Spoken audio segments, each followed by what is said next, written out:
안녕하십니까. 묵동교회 사경에 오신 여러분을 진심으로 환영합니다. 주님의 축복이 묵동교회와 함께 하시기를 주님의 이름으로 축복합니다.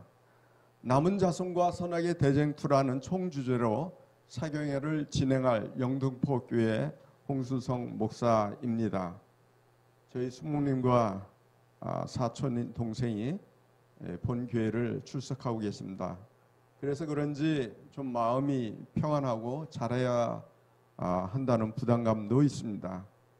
이번 총 주제는 본교의 정체성에 관한 이야기입니다.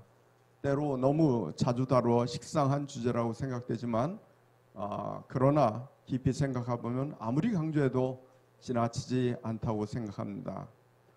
오늘날 교회들이 많은데 이름조차 생소하고 외우기도 어렵고 긴 왜 제7일 안식일 예수 재림 교회까지 존재해야 하냐고 저에게 묻는 분이 계십니다. 그분들에게 본교의 존재의 이름, 존재 이유를 대답할 의무들이 우리에게 있습니다. 존재 이유가 뭐라고 대답하기 전에 이 교회가 정말 과연 가치 있는 존재인가라는 생각이 듭니다. 또 다른 종교적 공예는 아닐까라는 생각도 하게 됩니다. 여러분은 어떻게 생각하십니까? 우리는 존재의 이유를 묻는 자들에게 분명히 단호하게 그 존재의 이유와 가치를 증명해야 합니다. 제7 안식일 예수 재림교회는 어떠한 교회이고 그 탄생의 배경은 어떠한가?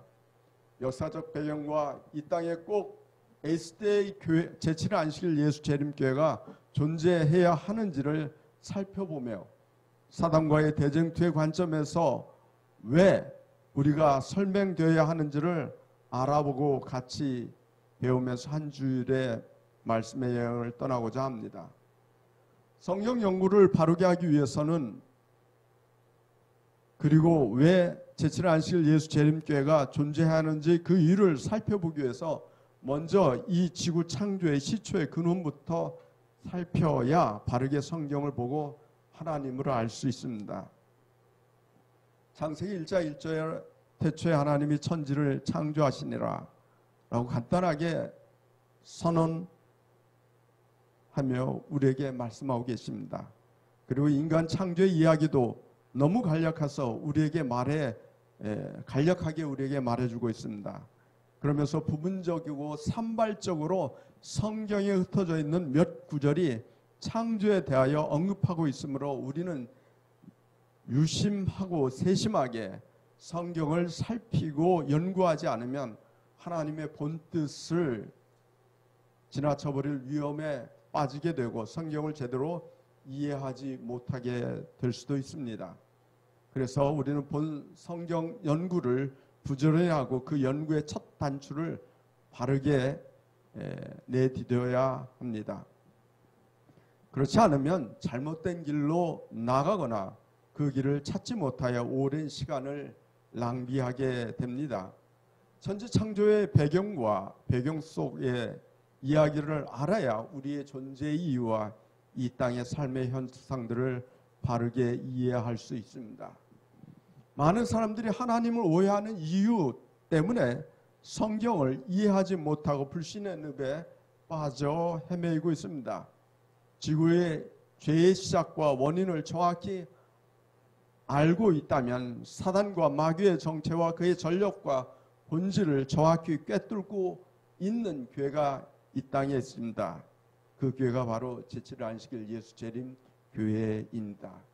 사단의 정체와 본질을 그리고 전략을 정확히 아는 교회가 이 땅에 유일하게 존재하는 교회 제7일 안식일 예수 재림 교회입니다. 그래서 이 교회가 이 땅에 존재할 이유와 가치를 거기서 찾을 수 있습니다.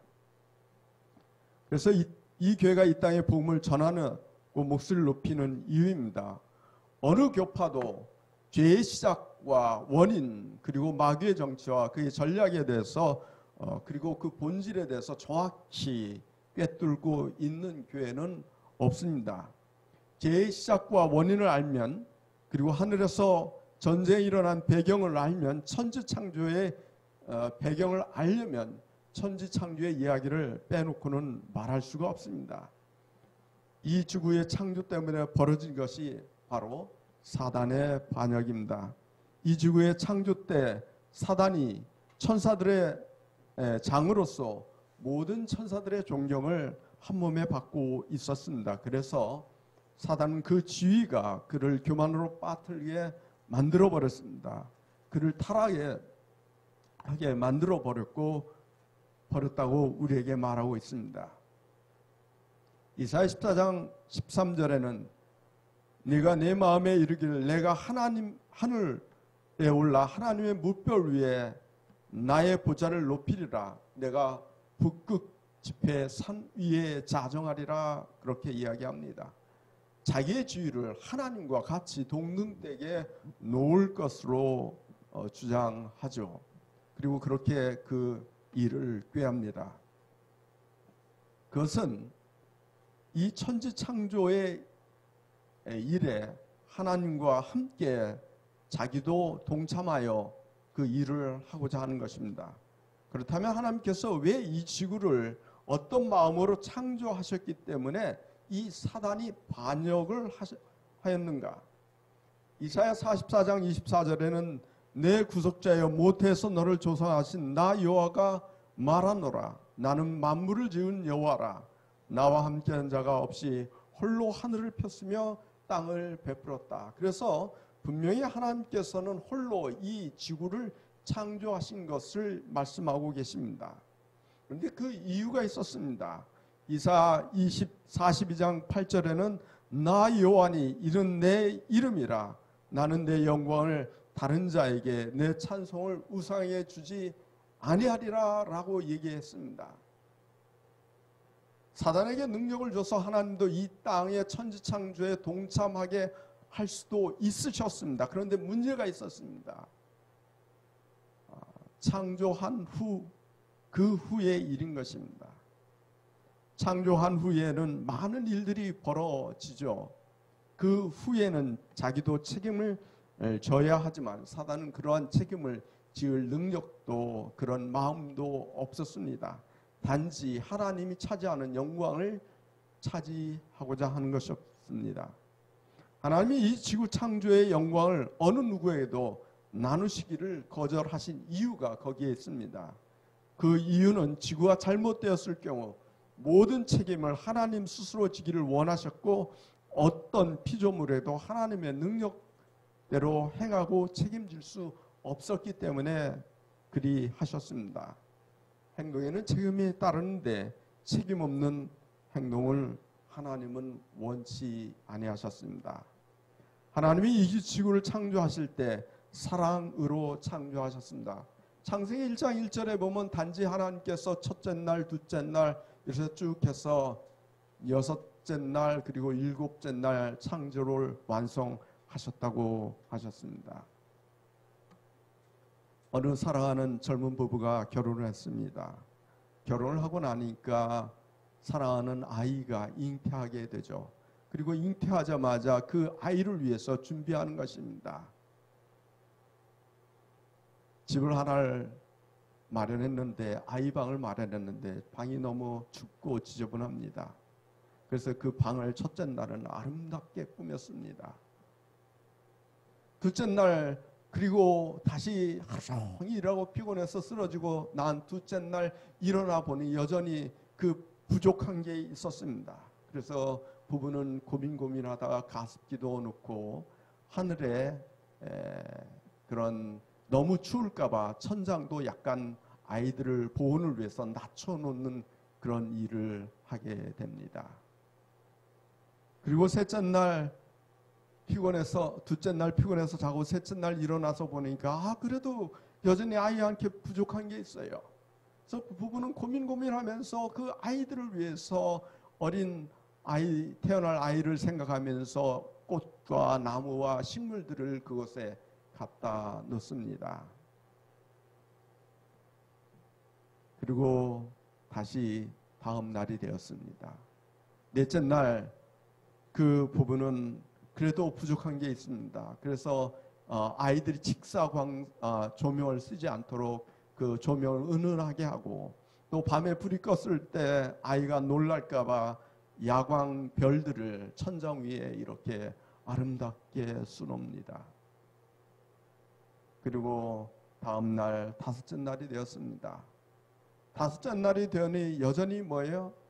부족한 게 있어요. 그래서 아이들이 일어났을 때 놀라지 않도록 새들과 그리고 그 방 안에 수분을 조절하기 위해서 어항을 갖다 놓고 물고기를 갖다 놓습니다. 그리고 물고기도 그냥 일반 물고기가 아니라 아이들이 정말 눈에 좋을 가장 아름다운 물고기, 가장 비싸고 좋아하는 그 아이의 수면과 이것들을 잘 조개하는 것들을 갖다 놉니다. 그래도 여전히 부족합니다. 다음 날 그 피곤한 오후를 마치고 이제 여섯째 날이 되었습니다. 여섯째 날이 되었으니 여전히 부족해요. 그러면 아이들이 이제 놀 수 있는 또 다른 하나를 하는데 그것은 바로 작은 강아지와 이런 동물들을 갖다 놓습니다.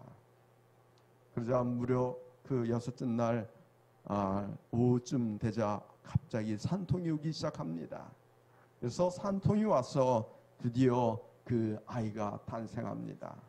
그리고 탄생하자마자 일곱째 날 그 젊은 부부는 사람들을 불러 모아 잔치를 베풉니다. 우리 아이가 태어났어요. 와서 보세요. 그래서 이 성경의 창조의 이야기는 그 젊은 부부가 6일, 7일 동안 이루어지는 것들을 사랑의 마음으로 준비한 모습들을 이야기한 것입니다. 성경의 이야기 창세기 1장에 나와 첫째 날부터 일곱째 날까지 이루어진 그 모습, 그 사랑의 모습으로 하나님께서 천지를 창조한 것입니다. 그래서 성경은 사랑으로 시작해서 사랑으로 끝마치고 창조로 시작해서 창조로 끝마칩니다. 그래서 제7일 안식일 예수 재림 교회는 제7일, 그렇죠? 예수님께서 7일 동안 이 세상을 창조하신 것에 관한 이야기고, 예수 재림, 예수님께서 이 죄로 말미암아 타락한 이 세상에서 세상을 위해 십자가에 달려 돌아가시고 다시 오셔서 인간을 창조한다는, 다시 새롭게 창조한다는, 창조로 시작해서 창조로 끝나는, 그래서 요한계시록 14장의 새 천사의 기별을 분명히 우리가 전파해야 할 의무와 사명에 대해서 우리 교회는 그 정체성을 삼고 있는 모습을 보게 됩니다. 이런 하나님을 우리의 아버지로 모시고 믿음으로 사는 것이 바로 행복입니다. 그런데 이 천지창조에 사랑의 세레나다의 불협화음을 던진 자가 있습니다. 그는 천지창조에서 하나님의 받을 영광에 숟가락을 끼워 얹어놓기를 원했고, 천지창조에 벌어질 책임에서는 면제되기를 원했던 교활한 존재, 바로 사단입니다. 사랑의 자식을 낳으면 그것으로 끝납니까? 부모로서 감내할 고통이 시작되는 것이죠. 그러나 그 고통을 부모들은 고통이라 하지 않고 그것을 사랑이라 합니다. 천지창조로 인해서 벌어진 전쟁이 바로 하늘의 대쟁투 천사장 미가엘과 사단의 전쟁입니다. 사단과 그를 따르는 무리들이 패하여 이 지구로 내려와서 사람들을 죄로 타락하게 만들고 하나님의 창조의 질서를 파괴하고 두려워 이 땅의 고통을 하나님이 창조하셨으며, 하나님은 사랑의 하나님이 아니요 공포의 하나님이며 하나님의 율법은 공의롭지도 지킬 수도 없는 법이라고 사람들에게 오해하고 곡해를 불러 일으켰습니다. 그래서 하나님께서 그 오해를 불식시키기 위해서, 그리고 하나님의 사랑의 하나님이라는 것을 증명하기 위해서 창세기 3장 15절의 말씀, 뱀과 여인의 후손의 전쟁을 선포하시면서 결국 여인의 후손과 그를 따르는 자들이 승리할 것을 선언하십니다. 창세기 3장 15절에는 내가 너로 여자와 원수가 되게 하고 너의 후손도 여자의 후손과 원수가 되게 하려니 여자의 후손은 네 머리를 상하게 할 것이요 너는 그의 발꿈치를 상하게 할 것이라 했습니다. 계시록 12장에 여자의 아들이 전쟁에서 이기고 싸우는 과정에서 승리하는 그 과정에서 여인의 삶이 힘들지만 승리할 것을 예언합니다. 참 여자의 일생은 고난의 연속이죠. 태어나자마자 여인으로서 태어나서 산통, 탄생의 수고의 고통을 그리고 고통에서 끝나니까 그 아이를 키우는 과정에서 일어난 여러 가지 불협화음 그리고 그 고통을 이겨내 마침내 아름다운 가정을 이루는 그 이야기가 바로 성경의 이야기입니다. 하나님께서는 시대를 통해서 남은 교회를 선택하셨는데 특별히 우리 제7일 안식일 예수 재림교회는 기존 교회들과 좀 다른 교회입니다. 그리고 그 교회의 마지막 곳이 제7일 안식일 예수 재림교회입니다. 그래서 우리 제7일 안식일 예수 재림교회는 다른 교회와는 어떤 면에서는 빛을 진 교회입니다. 엄밀하게 말해서 그들에게 빛을 줬고 그 빛을 인하여 우리는 또 놀라운 복음을 완성할 수 있었습니다. 하나님께서는 시대마다 달랐지만은 그 무리를 갖고 계시고 그래서 남은 무리를 가지고 계시고 이 남은 무리 중에 마지막 역사를 진행한다 해서 마지막 남은 무리라고 이야기하는 것입니다. 육적인 이스라엘의 영적인 이스라엘로 각 시대를 통해서 하나님께서 부르시고 그 단계마다 사명을 받고 전진하고 마침내 사명을 완수하여 하늘 가나안 땅으로 들어갑니다. 하나님의 마음을 알아야 성경을 알 수 있죠. 그런데 그 단계마다 그들은 더 개혁을 전진해야 하지만 개혁을 전진하는 일에 실패했을 때 하나님께서는 또 다른 무리를 선택하여서 개혁을 계속 진행하게 하십니다. 그리고 그 개혁이 마지막 통합된 그 집단이 있다면 바로 제7일 안식일 예수 재림교회입니다. 그래서 우리 제7일 안식일 예수 재림교회는 장로교, 침례교, 성결교 등 모든 교회들에게 빛을 진 자입니다. 그리고 그들은 하나님의 구원의 사역에 그들 교회도 같이 협력해서 세상에 일을 하고 있지만 우리 제7일 안식일은 그 구원의 복음을 뛰어넘어 이 기존 교회와 모든 세상 사람들에게 하나님의 증거의 말씀, 사명, 바로 창조주를 기억하여 주의 나라를 온전히 회복하라는 그 기별을 기존 교회들에게도 전해야 할 의무들이 있는 모습들을 보게 됩니다. 우리는 마태복음 28장 18절에 예수께서 나와 일러 가라사대 하늘과 땅과 모든 권세를 내게 주시니 그러므로 너희는 가서 모든 족속으로 제자를 삼아 아버지와 아들과 성령의 이름으로 침례를 주고 내가 너희에게 분부한 모든 것을 가르쳐 지키게 하라. 볼지어다 내가 세상 끝날까지 너희와 함께 하리라는 이 대사명을 위해서 오늘날 모든 기독교들이 매진하고 있습니다. 그럼에도 불행하고 이 말씀의 본 정신을 바로 이해하지 못하고 말씀이 파괴되고 지체되고 말씀이 오해되고 곡해되고 있습니다. 성경은 무슨 말씀인가요? 바로 하나님의 사랑의 편지입니다. 그런데 이 사랑의 편지가 오해되고 있다는 것입니다. 어느 한 청년이 안개 낀 어느 아침에 출근길에 버스를 올라탔습니다. 그런데 긴 생머리의 아가씨에 반해서 출근길에 자기가 출근한 것도 잊어버리고 그 여자가 내리는 그 정거장에 함께 내립니다. 그리고 그 여인의 뒤를 쫓아갑니다. 쫓아가서 그 건물에 들어가니까 경비가 맞을 때 이야기합니다. 실은 내가 저 여자를 너무 사랑해서 쫓아가는데 나 좀 봐달라고 사정사정해서 그 건물을 통과해서 건물로 올라갔습니다. 그리고 그 여인이 앉아있는 사무실과 이름을 알게 되었습니다. 그래서 그 남자는 아침마다 일어나서 그 여인에게 출근하기 전에 꽃을 갖다 줍니다. 어느 날은 계속 꽃을 갖다 주고, 그 다음에는 얼마 지나면 초콜릿도 갖다 주고, 그 다음에는 그 여인이 궁금해할 때 편지를 쓰기 시작합니다.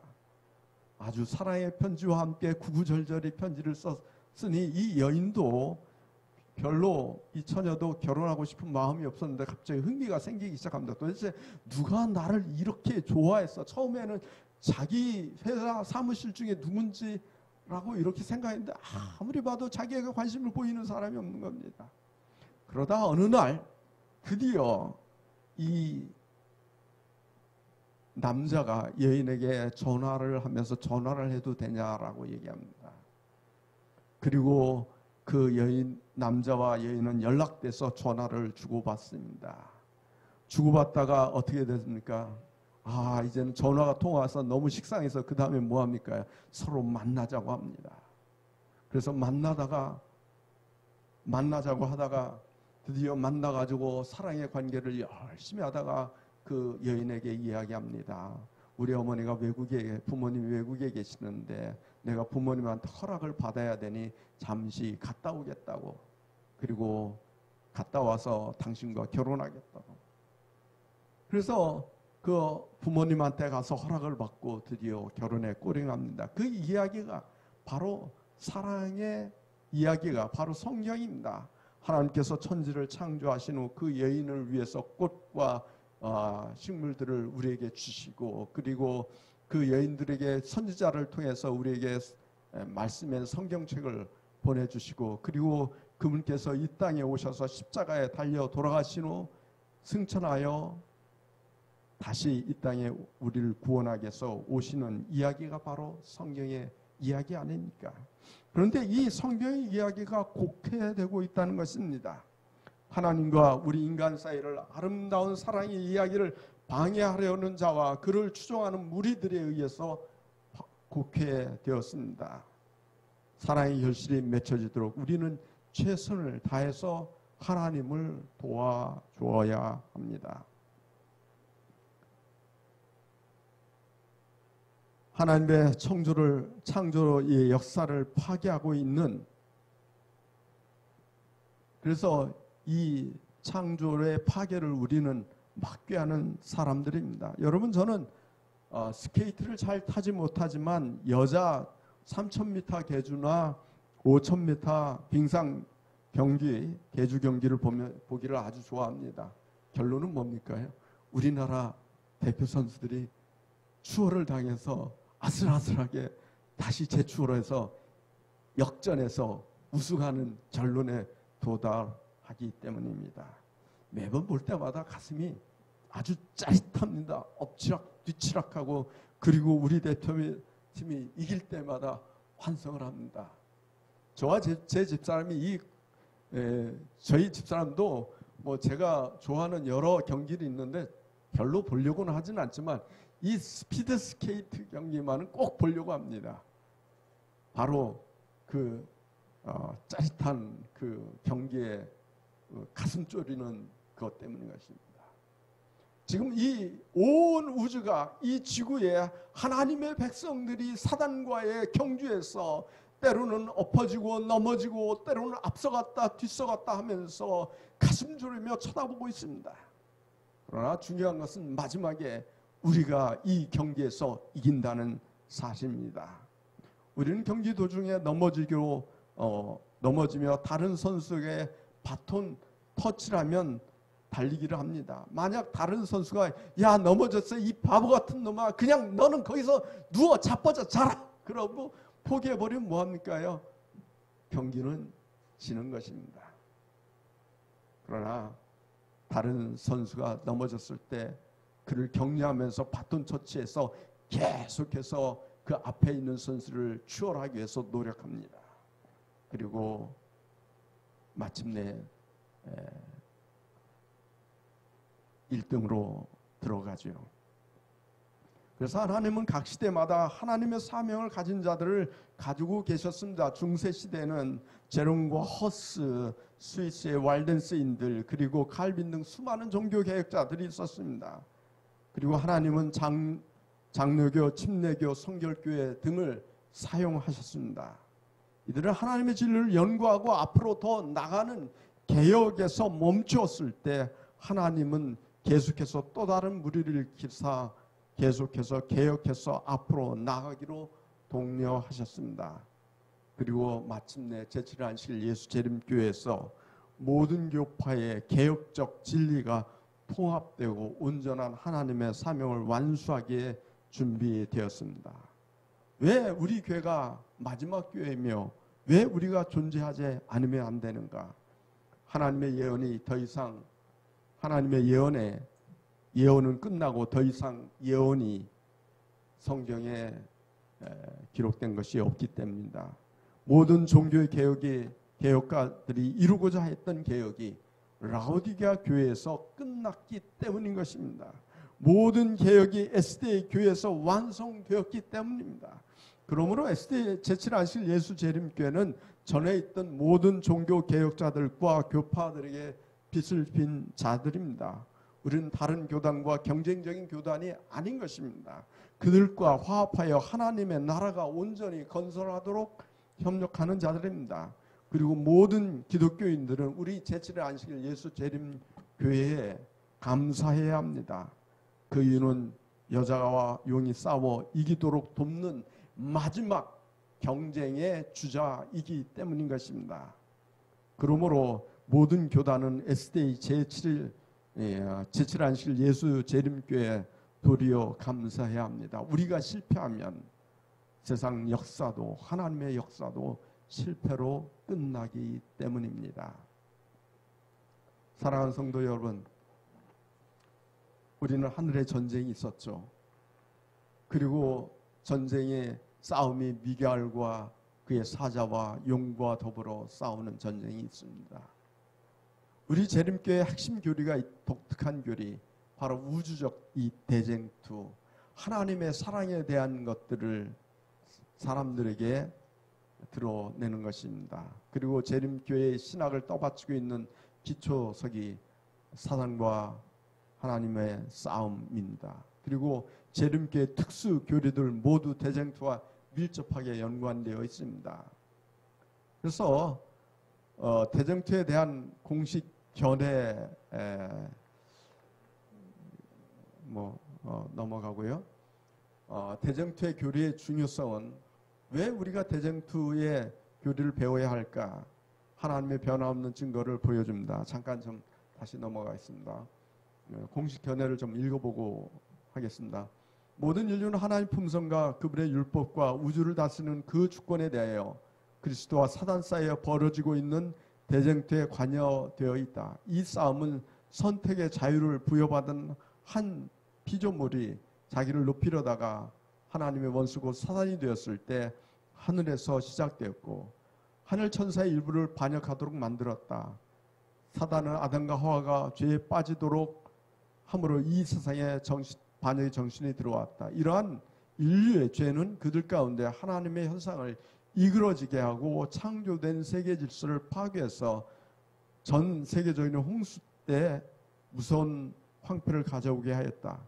이 세상은 모든 피조물들이 지켜보는 우주적 싸움의 전장이 되었고 이 전투에서 결국 하나님의 궁극적으로 옹호받으실 것이다.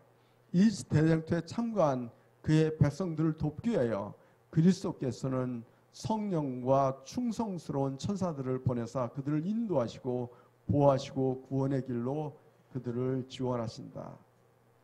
근데 이 대쟁투는 대쟁투가 중요한 교리의 이유 중에 하나는 하나님의 변화없는 증거, 사랑의 증거를 보여주기 위해서인 것입니다. 그리고 이 대쟁투는 우리 인간만을 위한 것이 아니라 인간을 뛰어넘어 온 우주의 거민들에게 예수 그리스도의 삶과 중요성을 통해서 사단의 정체를 드러내기 위해서입니다. 그리고 하나님의 공의와 선하심을 옹호하며 하나님의 율법에 정부에 공정하다는 것, 그리고 사단의 공개에 전혀 근거 없다는 것을 드러내기 위해서입니다. 그리고 대쟁투의 중요성은 재림교회의 정체성과 밀접하게 연관되어 있습니다. 오늘 개요반을 시작하겠습니다. 대쟁투의 기원이 하늘에서 시작되었고요. 대쟁투는 죄의 문제로 시작해서 죄의 문제를 해결함으로 끝납니다. 그리고 대쟁투의 연구에는 죄에 대한 올바른 이해가 필수고, 죄에 대한 연구는 매우 광범위하고, 죄의 본질을 이해하면 하나님의 문제를 처리하는 과정을 보아야 합니다. 그래서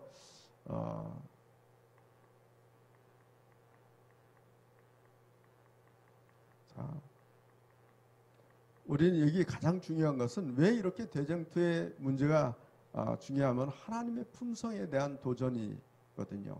하나님은 사랑과 공의를 할 뿐이 그러한 공존할 수 없다는, 하나님은 두려운 하나님이요 공포의 하나님이라는 것을 드러냈습니다. 그래서 하나님께서는 그 사단의 오해를 불식시키기 위해서입니다. 그래서 그 전쟁이 시작되었죠. 그리고 하나님의 주권, 하나님은 절대적 주권을 가지고 있는데 사단이 그 주권을 인정하지 않았기 때문입니다. 왜 사단이 하나님의 율법을 공경할까요? 그분의 권위를 무력화시키기 때문입니다. 그리고 하나님은 그래서 우주에서 이 하나님을 제거하기를 사단은 원하고, 하나님의 자리를 자신의 자리로 차지하기 위함이었습니다. 그러면서 사단의 주장은 율법이 완전하지 않다. 두 번째는 하나님은 전제적 통치 군주이다. 세 번째, 하나님은 사랑의 하나님이 아니다. 그래서 하나님의 율법은 인간의 피조물에게 불행을 안겨준다는 그런 주장을 가지고 사단을, 하늘의 천사들을 사단은 꾀고, 그래서 전쟁이 시작되었습니다. 근데 하나님께서 왜 즉시 벌을 내리시지 아니할까요? 하나님께서 즉시 벌을 내리셨다면 죄의 현상은 없앴을지 모르지만, 죄의 근원은, 의구심은 뿌리를 뽑을 수 없으셨기 때문에 죄의 뿌리 근원을 완전히 없애기 위해서 즉시 벌을 내리시지 않고 사단으로 하여금 그의 정체가 온 우주에 드러나도록 지체하셨습니다. 그래서 사단의 자비는 어떤 면에서 인간에게 고통이었지만 온 우주에게는 그 함께 고통을 겪으면서 하나님의 사랑과 하나님의 놀라운 자비를 통해서 인류가 구원되는 역사를 통해 온 우주가 그 상처를 회복하게 됩니다. 그래서 죄는 인간에게 고통만 준 것이 아니라 온 우주의 거민에게도 고통을 주었던 모습을 보게 됩니다. 오늘 말씀을 여기서 줄이겠습니다. 내일 다시 뵙겠습니다. 기도하겠습니다.